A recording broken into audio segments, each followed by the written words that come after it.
મિત્રો, અમદાવાદના બોપલ વિસ્તારમાં પાડોશીઓ સાથે નશાની હાલતમાં મારામારી કરનાર મહાવીરસિંહ સિંધવનું 8 જૂને રાત્રે ચોથા માળેથી નીચે પટકાતા મોત નીપજ્યું હતું, જેના સીસીટીવી ફૂટેજ સામે આવ્યા છે।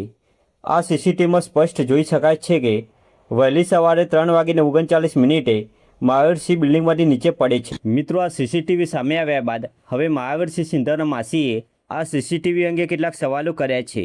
તેઓ જણાવે છે કે સીસીટીવીમાં જે દેખાય છે તે સાચું નથી। તો જુઓ મિત્રો, મહાવીરસિંહ સિંધવના માસીએ શું કહ્યું। મહાવીરસિંહને જે 2 સેકન્ડ અથવા 5 સેકન્ડની ક્લિપ દેખાડવામાં આવી રહી છે, એમાં સ્પષ્ટપણે દેખાઈ રહ્યું છે કે કદાચ કોઈ આમ ધક્કો માર્યો અથવા એમને ફેંક્યા।